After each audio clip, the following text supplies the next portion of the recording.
Yeah, it's a real pleasure to introduce a friend and a colleague, Fabio Massimo Parenti, who's by far one of Italy's foremost China experts, and he's more than just an expert. He's more than just an intellectual. He's more than just an academic.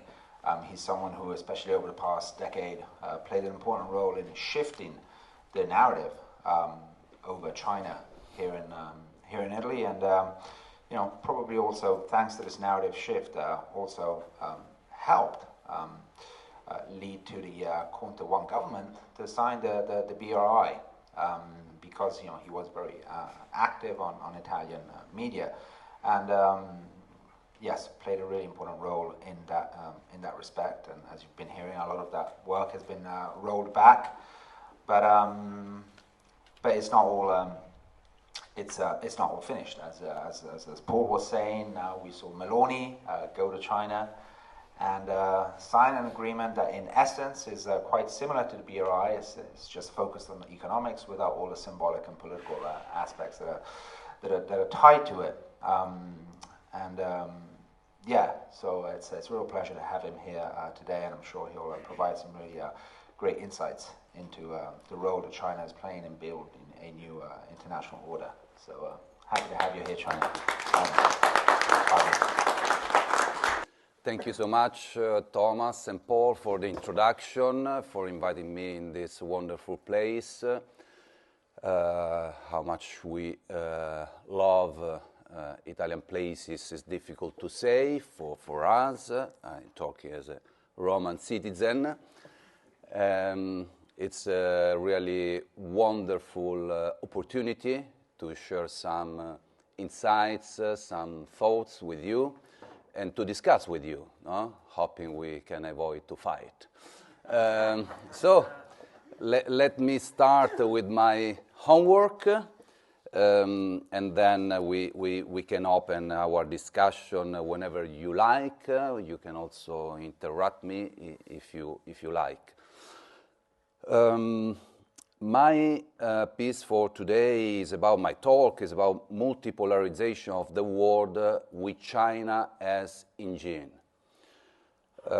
As economic and cultural walls between countries are raised in the name of the new Cold War, we are once again reminded of the fact that there is no way of achieving global peace other than to commit ourselves every day to building the unity of the human race by respecting the diversity of all peoples. What we are witnessing nowadays is not new, but the manifestation of a long-term processes of structural changes in the geography of power. Briefly speaking, say changes brought about a downsizing of the Western world and a general enlargement and consolidation of the rest, demographically, economically, institutionally, and technologically. Whilst the Western elites are still dealing international affairs according to a Cold War approach, working for supporting Ukraine until the end, and also the criminal war engaged by Israel in the Middle East, the PRC, the People's Republic of China, seems to provide us with an effective approach to building peace through the stabilization of international relations, the rejection of the new Cold War logic, and the promotion of multilateralism, dialogue, and cooperation.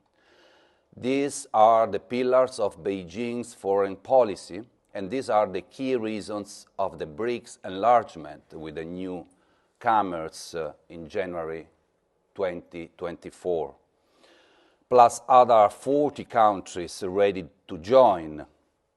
China, with the extension of new Silk Roads, so said, to more than 140 countries, has become the main promoter of an inclusive globalization and the world's largest economic hub without resorting to military expansionism, wars of invasion, power block strategies, or attempting to impose its own model upon others. Peace is built through cultural exchanges, dialogue, and trade. More of the latter means more exchanges between peoples of different nations, leading to greater mutual knowledge and paving the way for the political coordination necessary for peaceful coexistence. Regrettably, the West is not investing in plans for the integration of people, countries or economies, but is choosing to foster a new arms race, which can and must be stopped. Talking of Western interests in this conflict, however, can be misleading. Indeed, the current crisis has revealed that American and European interests are no longer aligned. The US is clearly benefiting from the current turbulence in the short term, while Europe is paying a very high price. So, because of it's becoming boring to read,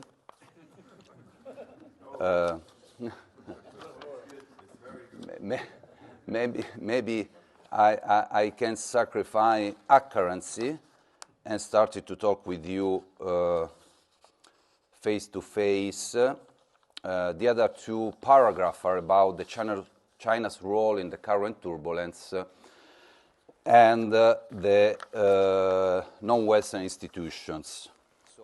Actually, how can we frame the China in the world nowadays, looking at the terrible conflict in the Eastern Europe, the clash between Russia, Russian Federation, and NATO in the Ukraine territories, and exploiting a part of extremists in Ukraine. This is the manifestation also in this case of a long-term process that started with the collapse of the Soviet Union, when Ukraine, and not only, was financed, supported in order to have the recent outcome. The presence and penetration of Western intelligence apparatus in Ukraine lasted for decades. And step by step, the Ukraine army has become one of the most powerful in Europe thanks to this support. And then the extremist factions reach a point of strength after a state coup that was concluded in 2014. We have lots of evidences about it, and so according to the analysis of these long-term processes, we can clearly say, without being labeled as pro-Putin or pro-Russia, or being under one flag or another, we can clearly say that in this conflict, Russia is acting a defense war, a war to defend their territory, their independence after the multiple turbulence in the period of the collapsing process of the Soviet Union and in the first step of the new Russian Federation condition that was very poor, disintegrated and exploited by Western finance and politics.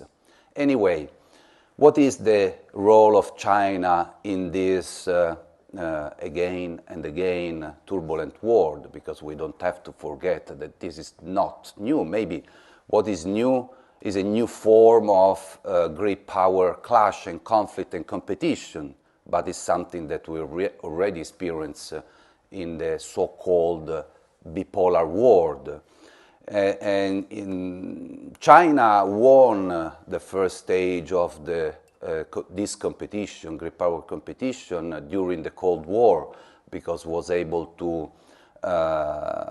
was not in a condition to compete militarily, but also economically, and so try to work just at domestic level and to manage in a balanced way the relations with the great powers and accepted to a compromise with the United States in the 70s. And that was the project, the Kissinger United States administration project to include in their sphere as much as possible the People's Republic of China.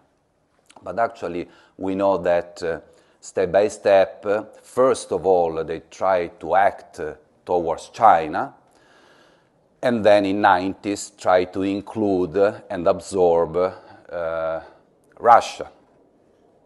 In both cases didn't work because China conserved its ability to work for itself, for its own interests, for its own citizens, reaching the #1 position of nowadays in terms of economic production, manufacturing, international trade, and so on. And Russia accepted to be included in the Western world at a certain extent, but this project failed because of mistakes made by Europeans and, above all, United States. So the idea was, first of all, to isolate Russia in 70s and 80s and 90s, and then nowadays to isolate China, engaging a war directly with Russia. What is the result and the outcome of this movement? A greater relationship and strategic bonds between Russia and China against the rest. But actually, if Russia is always on the front line, historically speaking, to block Nazis, European expansionists before the Nazist experience, China is working differently, exerted as usual its trade abilities around the world, and also cultural influence, without imposing a model, without imposing its political system, but through the power of a civilization state. A state that, like in Italy, a country, a territory, like in Italy, where you can see the layers of this civilization, even though in different forms, but they have even a longer civilization than ours. Anyway, China and Russia are closer and closer. The West is downsizing in these processes. The rest of the world is approaching the Russia and China multilateral organization that emerged since the beginning of the new century, prevalently the Shanghai Cooperation Organization in 2001, with a process started in the 90s, and the BRICS countries in 2009. These are the most important platform that expanded, experimented, and created new institutions, new banks, multilateral banks, new financial facilities, new security agreements, and so on.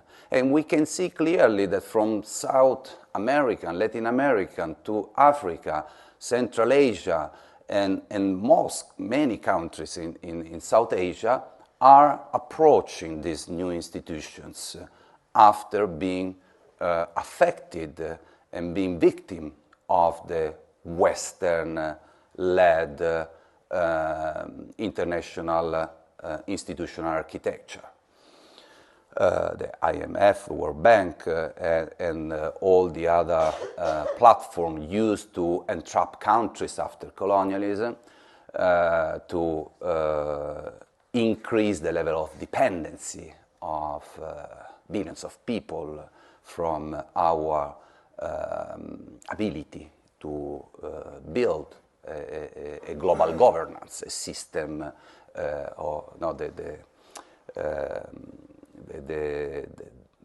the order based on rules, so say it. Our rules that work for the others, but not for us in many cases.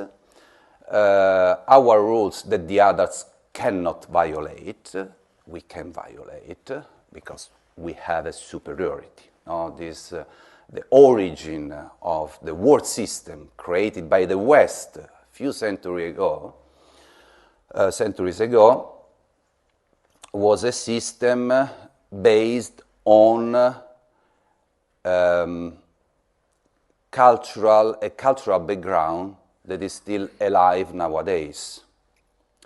And basically, it is a cultural background that is rooted in racism, in the idea that the world should be standardized and reflect our own image because we are superior.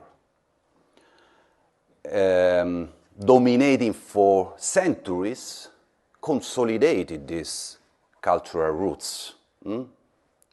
Obviously, it cannot be reduced to this aspect, but when we look at the international system evolution, we can see the prevalence and the dominance of this bad element of our civilization,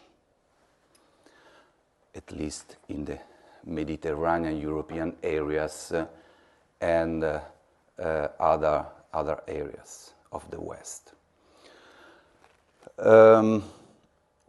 So talking about Chinese behavior, we in the international system, we can clearly see this contribution to build alternative institutions, not to go against the West, but to balance this dominance position of the West, the arrogance of the West, the idea that everybody should follow our model. And in China, you can find many inspiration in this sense because, for example, one of the saying of Xi Jinping based on Taoism and Confucianism is that diversity is a resource for the entire world, and we should build harmony, increasing the value of diversity instead of the opposite. Instead of building a unique model for the entire humanity, mankind, and actually rejecting diversity, as we, in spite of the narratives, in spite of also the beautiful traditions, scholarly speaking, that we have in social sciences in the West, but it seems that we are still trying to go out from the colonial mindset. And this is a pity, and it's something that the rest of the world clearly absorbed. They don't trust us anymore. And they trust autocracy, not completely.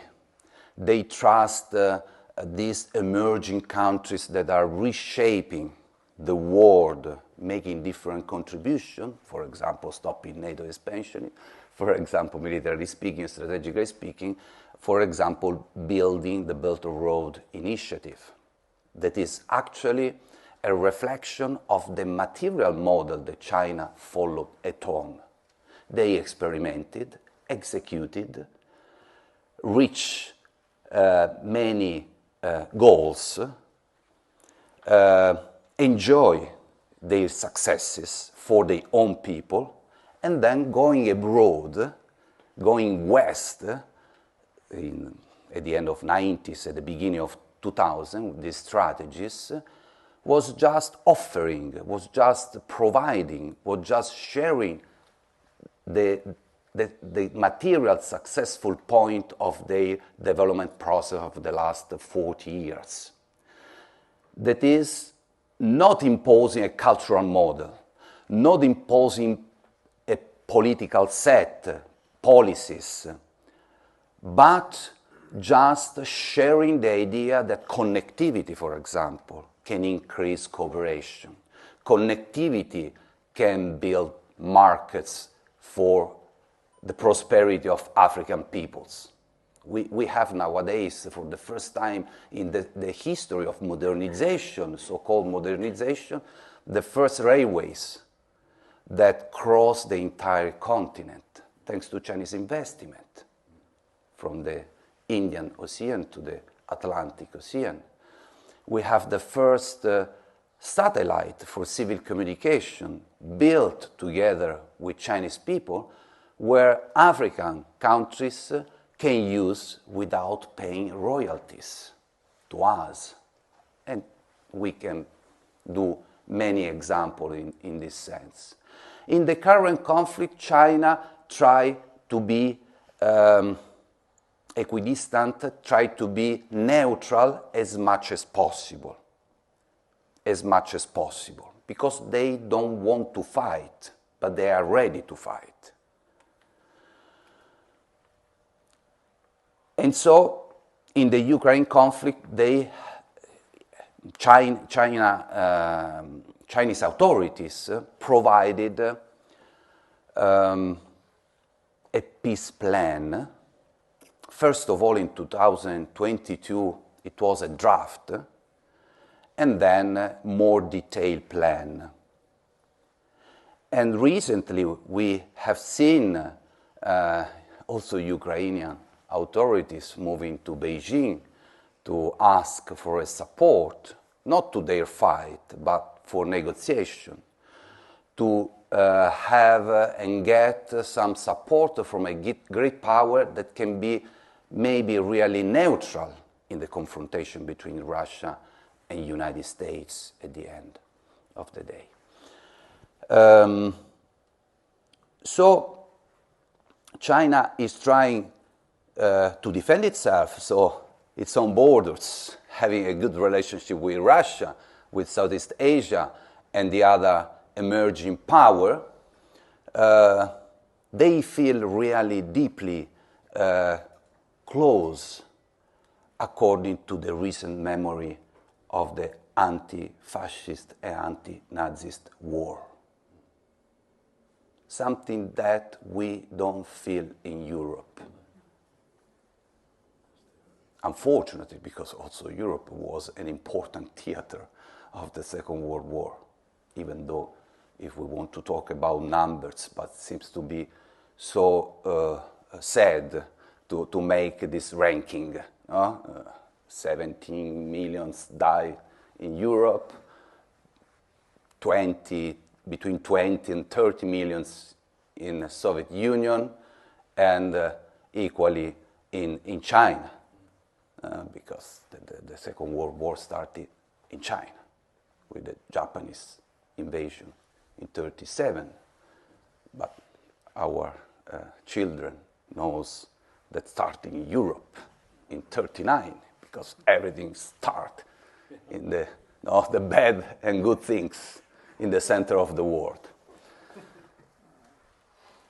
So I think that in also analyzing, and look, China is still dramatically pressured at home by the ramification of imperialism in the Eastern Asia, in South China Sea, in its domestic regions, internal regions such as Hong Kong, such as Xinjiang, such as Tibet, and so on.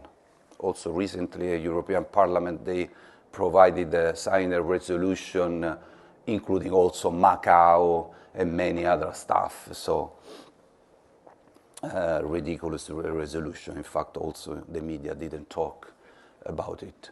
But anyway, China is pressured, affected by these external forces, but never engage in a war because their priority is the satisfying and improving the living condition of 18% of world population that are their own citizens.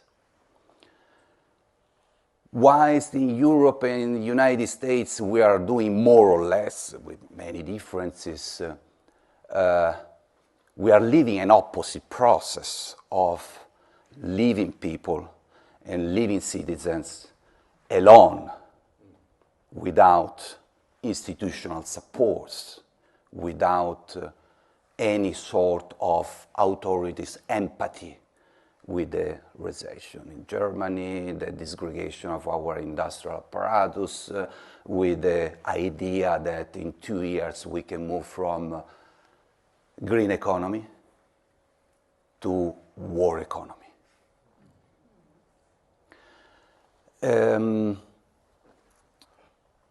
If you look our planet, probably no, if we make this exercise from another planet, maybe it is to be comic, no, at a certain extent. We could start to laugh about ourselves. But when you are embedded with your families, with your life, with your blood, in the human being relationship, managed in this unhuman way. Personally, I thought to my students many war theaters, but I was never able, almost never, to watch the videos of the atrocities that you can see sometimes when some journalists can work in war theaters, the atrocities against civilians, against families, against innocent people, really, that constantly have been killed in Syria, Afghanistan, Iraq, Iran, Libya, Yemen, Ukraine, Russia, in Xinjiang, the Chinese people affected by 20 years of jihadism, thanks to our support. And I remember an interview of FBI director, it was a very beautiful woman, that said, the Chinese are too clever now because they are waiting their reaction, as they waited the Russian reaction, to say, look, there is a new big guy to destroy. And China, why China, you cannot help us in destroying this bad guy in Russia? And there was, you see, that say the journalists of the CGTN, the international arm of the national television in China, they say, you are asking us to fight against our friend in order later to fight against us, because you want to expand again to our borders. So the rest of the world is looking how crazy we have become. Maybe more than, maybe it's the aging process of our countries, in Europe at least. Maybe it's just the last step of that irrational, unhuman, bad part of our cultural roots related to racism and the idea of superiority. I don't know, but I love to get an understanding of other countries that I don't want to judge in an absolute sense, but studying this will of billions of people that now can have some alternatives to say, stop we don't trust you anymore, and we just ask to be recognized on the same level of you, without making rankings over rankings according to the GDP, according to the technological development, but because now we have friends that also when they were poor, with Mao Zedong, China had an important cultural influence in African countries, for example. And when they could, they share that part of their food with them. And nowadays they are sharing technologies and they are giving alternatives, not necessarily according to a neo-colonial scheme, but very often is the opposite, according to mutual understanding, win-win approach, and reciprocity. There are contradictions in these processes, of course, but we have to make proportion between the different contradictions. One thing is criticizing a Chinese private entrepreneur that can exploit and pollute an African place. Another thing are the contradictions related to systems that are pushing for and provoking a third world war or the continuation of the Second World War, because we remember the tragedies around the world in former third world countries of the Cold War. Everywhere we had millions of people that died from the idea of imposing and expanding and confirming our domination of the entire international system.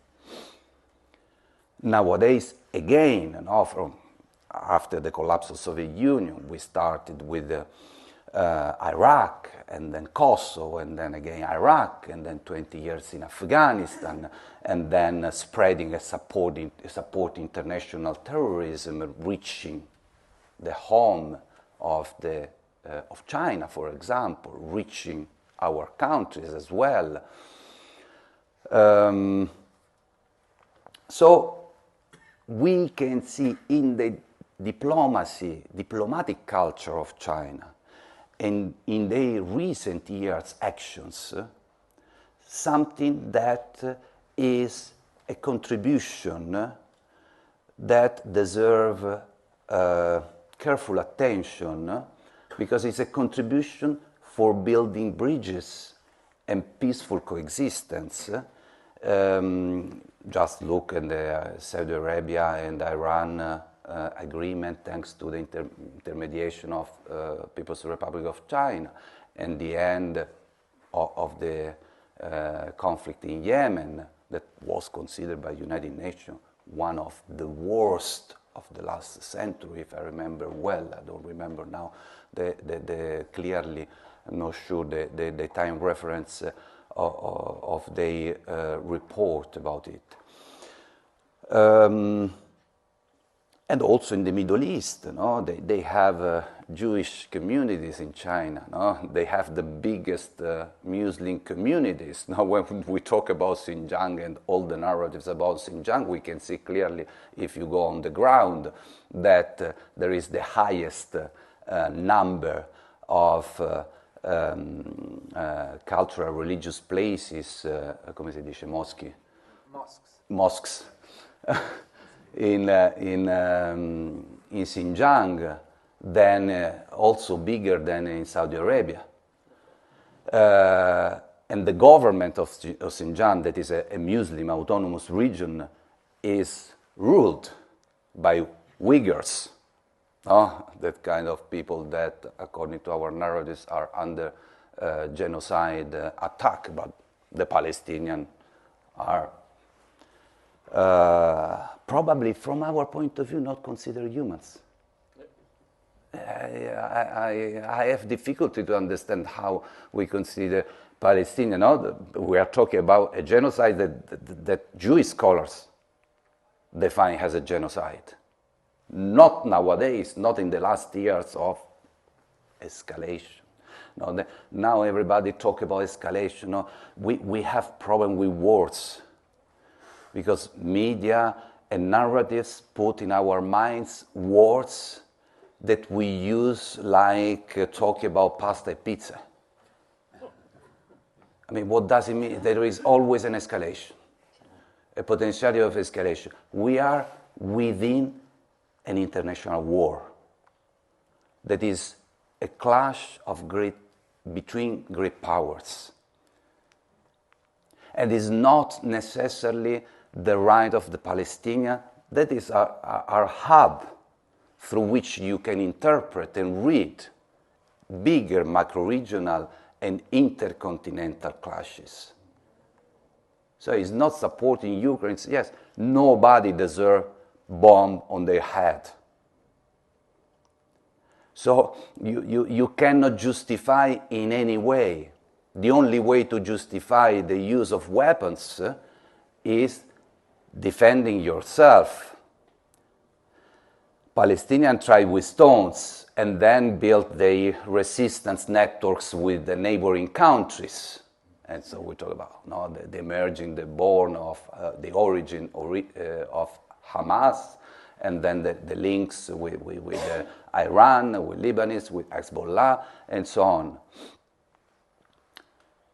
As I said, if you look in an objective way, what is happening in Ukraine is a defensive war because everybody knows the stories of trying to negotiate a common security framework between Europe and Russia that partially has been considered European, historic, and also Russian have a piece of the European history inside.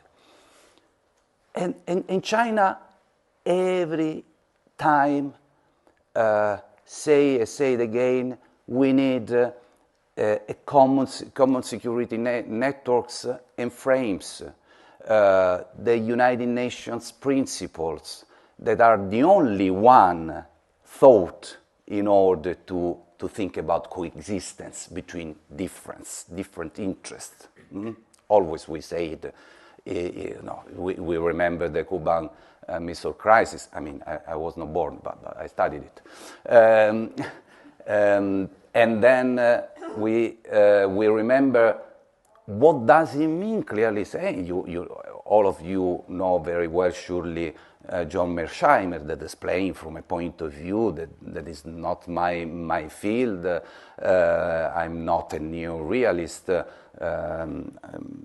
Maybe I can define myself a neo-Marxist, but it's reductive because we have to frame and reframe our point of view. Mearsheimer always said, him along with many others, you cannot stay with a multilateral offensive organization because NATO, after the collapse of the Soviet Union, was characterized as an offensive organization, not defensive, after the collapse of the Soviet Pact, the Warsaw Pact. So let me conclude. You can interrupt me if you want about this new world where China is building this new institutional framework. It's very important to debate about this movement. I mean, and the most important thing for our authorities, for our politicians, and the most active citizens is to understand that what is doing the so-called emerging world, to summarize, to simplify, is something related to claiming the right to live their own modernization and claiming the right to stop with living in war context, to stop to be colonized, to stop to be identified by us, to stop to be described by us, because China doesn't need this kind of description by us, no? Because talking with some Chinese friends and talking about nuclear war, some of them often say, okay, we know that at the end of the day, even though we are going to kill each other and to destroy humanity, in the space we will see some Chinese character that will survive as a sign of their existence at the end of the world. But this is the reality of enslaved people for centuries in many countries, the reality where they couldn't recognize themselves because they have to be like us. And because of they receive sometimes food and famine from us. They receive sometimes technology, but also the absence of technology. Some money, but also the block of money. No? The West, unfortunately, is acting through these sanction systems that violate the international system of rules. Look at Venezuela situation, boycotting, embargoes, wars, regime changes. We have a literature, we have an experience that is intense, so intense that oblige us to criticize. But China in this international system, but also Russia, they looks like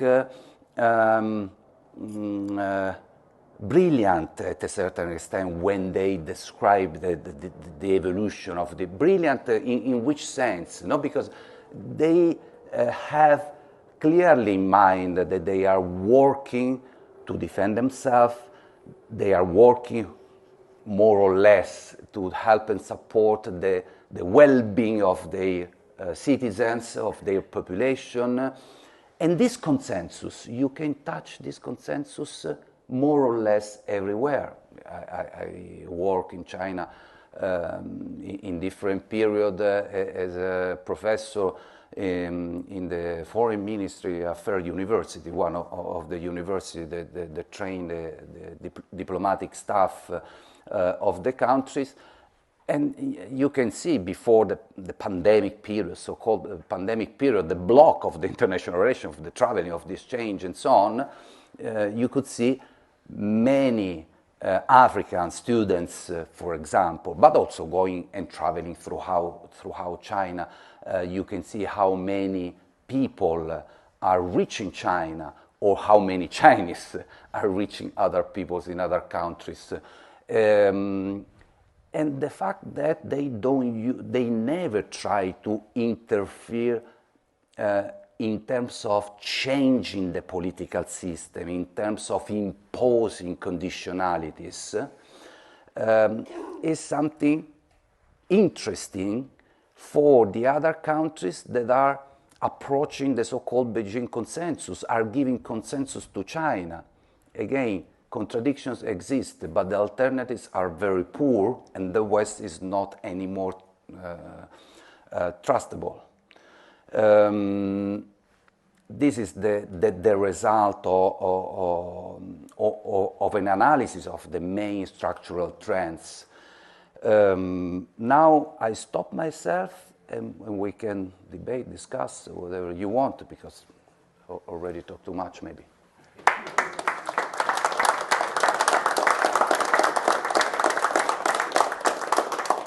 Fabio, thank you very much, and I hope you have some time for us, because in Italy there are few fixed points, but there are some few, and one of them is 1 o'clock.